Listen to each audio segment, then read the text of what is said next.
जब तक पाणी ग्रहण संस्कार ना हो तब तक ब्रह्मचर्य अवश्य रहो। यदि उस समय तक ब्रह्मचर्य नहीं रहते तो तुम गृहस्थी को ठीक से नहीं चला पाओगे, वास्तविक अच्छे गृहस्थ नहीं बन सकते हो। जो तुम्हारी गृहस्थ की वृत्तियां हैं उनमें तुम सफल नहीं हो पाओगे। और जो 8-10 बजे तक सोता है वो कोई भी हो ब्रह्मचारी रह ही नहीं सकता। आप देखिएगा 3 बजे से लेकर के सूर्य उदय के तक अगर आप सोते तो आपका स्वप्न दोष बढ़ेगा, आपका संयम बिगड़ेगा। तो जैसे भजन आवश्यक है वैसे व्यायाम आवश्यक है, वैसे प्राणायाम आवश्यक है, वैसे आपको 2 किलोमीटर दौड़िए। 8 प्रकार के ये मैथुन है। पहला, जो हम देखते हैं उस पे सुधार करो, जो हम सुनते हैं उस पर देखो। कहीं हम ऐसी कोई बातें तो नहीं बोल रहे हैं जो काम उत्तेजना प्रकट कर दे। संकल्प भोग का बन गया तो क्रिया हो या न हो आप ब्रह्मचर्य नहीं रह पाएंगे। मनोवाह नाड़ी, जो ही आपका चिंतन विकारात्मक हुआ वो नाड़ी घसीटती पूरे शरीर से उस सप्तम धातु को, और वो घसीट लिया, आपने क्रिया की या नहीं की, आपका चिंतन बिगड़ा हो गया। ब्रह्मचर्य ठीक नहीं, मन भयानक चंचल बदमाश होता चला जाएगा, गंदी से गंदी बात पेश करेगा आपके सामने, गंदे से गंदे आचरण करेगा, भूल जाएगा कि हम मनुष्य हैं, पशुवत आचरण में उतार देगा। और हारिएगा नहीं। आपने यदि गलत संस्कार बना लिए तो हारिए मत। कुछ समय तक बिना चाहे वो अभ्यास आपको गिराएगा, लेकिन आप बिल्कुल नियम संयम में दृढ़ रहिए, धीरे धीरे शांत हो जाएगा। ये आप धीरे धीरे शांत हो जाएगा। ब्रह्मचर्य बहुत जोर का ये यम है। ब्रह्मचर्य के बिना जीवन मृत है, मृत जीवन। ब्रह्मचर्य अमृत है। मन, वाणी, शरीर बड़ा भारी इनका साधना में योग है। 8 प्रकार के मैथुनों का सर्वथा त्यागी ही ब्रह्मचारी कहा जाता है। पूज्यपाद श्री उड़िया बाबा जी महाराज, मूर्तिमान ब्रह्म, ब्रह्मचर्य ही महान सामर्थ्य, परम पुरुषार्थ, भगवत प्राप्ति का प्रबल साधन है। परम सुख का, परम शांति का, परम स्मृति का, महान धृति का ये प्रधान साधन ब्रह्मचर्य है। जो इस साधन से हीन हैं वो मृत हैं, खुद देख ले। स्मृति काम नहीं, शरीर में विशेष रजोगुण का प्रभाव, भोग वासना से जलता हुआ हृदय, छल कपट, आगे चलकर शरीर पीड़ा से युक्त हो जाना, बुझा बुझा स्वभाव रहना, हृदय में एक विशेष चिंता, कल्पनात्मक भय, विषाद और पशुवत आचरण, ब्रह्मचर्यहीन जीवन। जो ब्रह्मचर्य धारण करना चाहे, भगवत मार्ग में जो चलते हैं उनके लिए तो है ही, पर जो भी परम सुख, परम आनंद और लोक में उन्नति, परलोक में परम पद, उसे ब्रह्मचर्य अवश्य धारण करना चाहिए। वैरागी के लिए नैष्ठिक ब्रह्मचर्य, आजीवन ब्रह्मचर्य। प्रवृत्ति गृहस्थ मार्ग के लिए संयम पूर्वक ब्रह्मचर्य का वर्ताव करना। जब तक पाणी ग्रहण संस्कार ना हो तब तक ब्रह्मचर्य अवश्य रहो। यदि उस समय तक ब्रह्मचर्य नहीं रहते तो तुम गृहस्थी को ठीक से नहीं चला पाओगे, वास्तविक अच्छे गृहस्थ नहीं बन सकते हो। जो तुम्हारी गृहस्थ की वृत्तियां हैं उनमें तुम सफल नहीं हो पाओगे। व्यभिचार व्यक्ति का सर्वनाश कर देता है। 20 वर्ष या 22 वर्ष की अवस्था तक तो सबको, जो भी बच्चे हैं उनको शिक्षा देनी चाहिए, ब्रह्मचर्य का ही पालन करें। बहुत सुंदर खेती गेहूं की लहलहाती हुई है, और देहाती भाषा में उसे गलेत कहते हैं। गलेत मतलब बाली निकलने को है।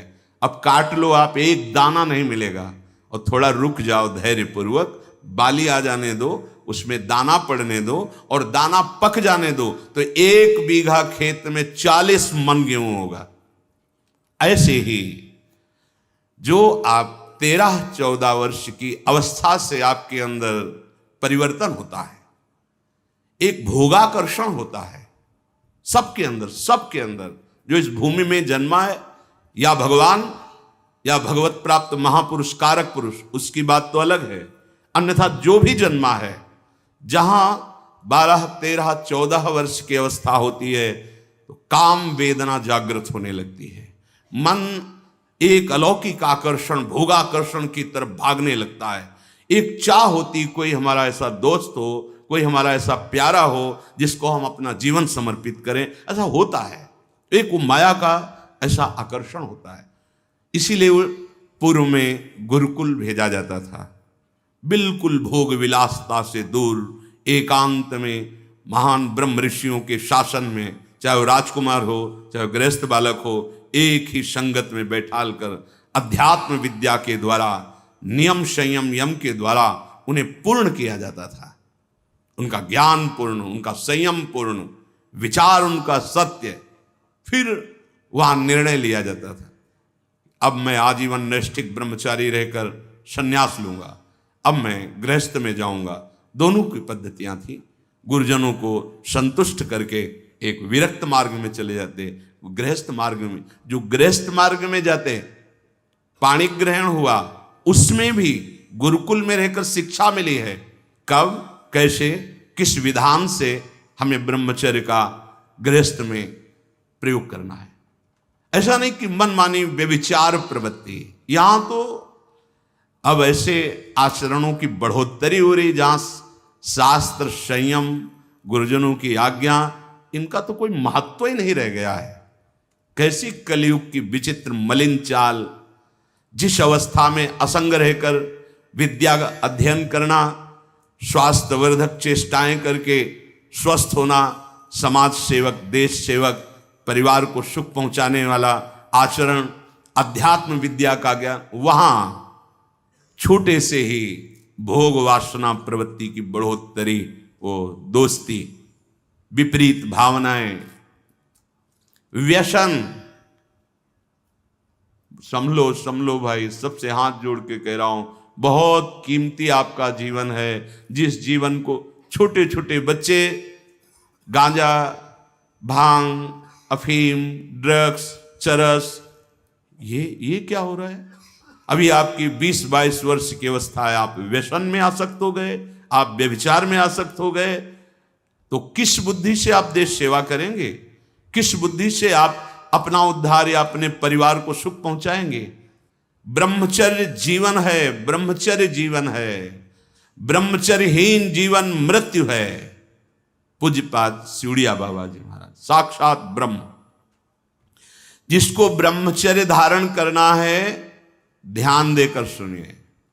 सबसे पहला कार्य उसकी दिनचर्या में, चाहे बच्चा हो, चाहे जवान हो, या जो कोई भी हो, सूर्य उदय के पहले रात्रि के चौथे प्रहर में ही जाग जाना चाहिए। अपने तो अर्धरात्रि के बाद ही जाग जाते हैं। चौथे पहर में प्रातः 4 बजे बिल्कुल जग जाना चाहिए। और जो 8-10 बजे तक सोता है, वो कोई भी हो, ब्रह्मचारी रह ही नहीं सकता, ब्रह्मचर्य रह ही नहीं सकता। वो स्वप्न दोष का शिकार होगा, वो नाना प्रकार की कुचेष्टाओं का शिकार होगा, पक्का। क्योंकि बुद्धि को सत्य प्रकाश की तरफ प्रेरित करने वाले भगवान भुवन भास्कर हैं। वो पधार रहे हो, आप सो रहे हो सैया पे, आपकी आयु, श्री, कीर्ति, बल सब नष्ट होगा। देखो ना, जो 10-10 बजे तक सोते हैं, देखो ना, उनसे बात करके देखो, एकदम ऐसा लगता है बुझा हुआ जीवन, कोई भागवतिक तेज उत्साह न वाणी में, न नेत्रों में, न तन में। क्या जीवन, मृत जीवन। सबसे पहला नियम लीजिए, जहां भी आपको शब्द सुनाई दे, आपका जीवन ब्रह्मचर्य ही अमृत है और आपका जीवन ब्रह्मचर्य ही नहीं मृत्यु है। ब्रह्मचर्य रहने के लिए आपको अपनी दिनचर्या सुधारनी होगी। प्रातः 4 बजे आपको उठना ही होगा, तभी आप ब्रह्मचर्य रह सकते हैं। अगर आप नहीं उठते तो आप देख लेना, इसका आध्यात्मिक प्रभाव पड़ता है। आप देखिएगा 3 बजे से लेकर के सूर्य उदय के तक अगर आप सोते हैं तो आपका स्वप्न दोष बढ़ेगा। आपका संयम बिगड़ेगा। अगर आप कोई ऐसी कुचेष्टाएं नहीं किए हैं तो स्वप्न दोष की संभावना ही नहीं होती। आप बाल्यावस्था से कुचेष्टाएं करते हैं, संयम विरुद्ध रहते हैं, तो आप ना चाहते हुए फिर सामर्थ्यहीन हो जाते हैं, ब्रह्मचर्यहीन हो जाते हैं। बहुत ध्यान दें। ये अध्यात्म में जैसे पूरा मकान बनने के लिए नींव मजबूत होना जरूरी है, चाहे जयखंड का बना लो आप, अगर नींव मजबूत है, नींव मजबूत नहीं तो फिर मकान ढह जाएगा। ऐसे ही ब्रह्मचर्य हर मार्ग की नींव है। चाहे जिस मार्ग में चलना चाहो, चाहे जिस संप्रदाय में चलना चाहो, चाहे लौकिक मार्ग हो या पारलौकिक, आपका ब्रह्मचर्य नींव है जीवन की। इसको मनोरंजन मत समझो। कैसी तुम्हारी दुर्बुद्धि, अपने हाथ से तुम अपना नाश करते हो। कैसी कैसी दुर्बुद्धि जागृत हो गई, सावधान। पूज्यपाद बाबा कह रहे हैं, जब प्रातः काल उठो, कोई भी हो, अगर थोड़ी भी आस्तिकता है तभी तो ब्रह्मचर्य की भावना आप धारण करोगे। तो उठकर पहला कार्य प्रभु का स्मरण। अपने तो प्रभु के स्मरण की सरसता प्राप्त करने